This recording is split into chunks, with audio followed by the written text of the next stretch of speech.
Olá! Algumas pessoas costumam perguntar por que é que se chama Alice, a minha filha mais nova de 1 ano e 9 meses. E a minha resposta, com certeza, vem depois do que elas próprias dizem. Professor, já sei, talvez ela se chame assim por causa de Alice no País das Maravilhas. Aliás, aqui numa excelente edição da editora 34, com tradução de Sebastião Uchoa Leite. Eu costumo dizer sim, é verdade, também por esta Alice. Afinal de contas, Alice no País das Maravilhas é nada mais, nada menos do que o maior livro infanto-juvenil de toda a história da literatura ocidental, com toda certeza. Tão importante obra que mereceria um dia um comentário especial. Mas eu digo em seguida que não é por causa desta Alice que a minha filha se chama assim, e sim por causa desta Alice. E você vai dizer, mas esta se chama Helena, Helena Morley, autora de Minha Vida de Menina, aqui numa edição da Companhia das Letras. Essa Helena Morley é, na verdade, Alice Dairel Caldeira Bram, uma garota mineira que nasceu nos últimos anos do século XIX e viveu na primeira metade do século XX, e que deixou um diário que ela depois publicou, já idosa, por insistência dos netos, e que ao publicar tornou-se imediatamente um grande clássico. E por quê? Afinal de contas, o livro parece ter muito pouca coisa de diferente. São observações de uma garota do interior de 16 anos, feitas entre os anos de 1894 e 1896. Antes, portanto, do século XX, antes, portanto, do modernismo. E por que é que choca esse livro, que é um clássico tão amado da literatura brasileira? Porque ele trouxe um exemplo de utilização leve da linguagem, uma linguagem despojada, de um pensamento muito distante da Diamantina, no interior de Minas, onde ela morava, porque estava, de fato, abarcando o mundo. E um pensamento que se abria, por exemplo, a posições mais recentes que as mulheres vêm defendendo.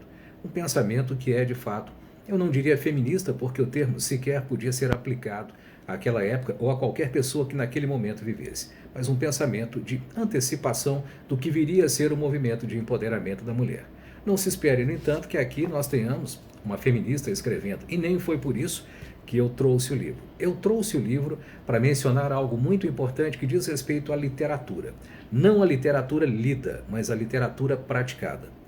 Uma das coisas mais importantes para quem pensa em dedicar-se à literatura, e eu não estou falando aqui do escritor profissional, estou falando das pessoas que querem algum prazer nessa experiência existencial fantástica que é a literatura. Uma das coisas a serem feitas é, de fato, a possibilidade de você desenvolver um diário. Sim, um diário. Eu acho que toda pessoa deveria ter um diário, que pode ser escrito numa pequena agenda, que pode ser anotado num caderno, que pode ser anotado em um arquivo de Word no seu computador, mas que preferencialmente deveria estar num blog. Preferencialmente poderia estar numa rede social. E por que não? Por que não interagir com as pessoas? Por que ter vergonha do seu diário? Se o seu diário é você.